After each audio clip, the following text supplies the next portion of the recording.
बडबडे कासव. छान छान गोष्टी. एका तलावात एक कासव होते. ते फारच बडबडे होते. पाण्यात असो की पाण्याबाहेर ते सतत इतरांशी गप्पा मारण्यातच मग्न असायचे. त्या तलावात 2 बगळे नेहमी मासे पकडण्यासाठी येत असत. कासवाची त्यांच्याशी छान मैत्री झाली होती. कासव त्यांच्याशी भरपूर गप्पा मारत असे. एके वर्षी सर्वत्र दुष्काळ पडला. जंगलातील सर्व प्राणी जंगल सोडून दुसऱ्या जंगलात जाऊ लागले. तलावातील पाणीही आटू लागले. तलावातील मासे मरू लागले. आता बगळेही दुसरीकडे जायचा विचार करू लागले. पण कासवाचे काय? कासवाला दुसरीकडे कसे न्यायचे हा मोठा प्रश्न होता. कारण कासव उडू शकत नव्हते आणि एवढ्या लांब कासव चालत जाऊ शकत नव्हते.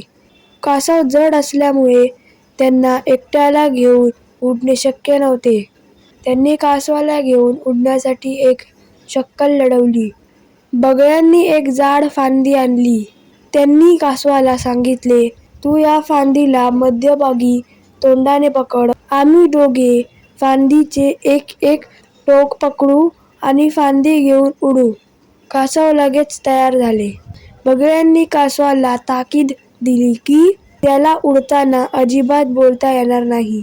कारण जर त्याने बोलायला तोंड उघडले तर तोंडातून फांदी सुटेल आणि कासव खाली पडेल. कासवाने ते मान्य केले. ठरल्याप्रमाणे बगळे कासवाला घेऊन उडू लागले. ते खूप उंच उडत होते. कासवालाही उडताना खूप छान वाटत होते. ते एका गावावरून जात असताना हे विचित्र दृश्य पाहून गावातील लोक हसायला लागले, ओरडायला लागले.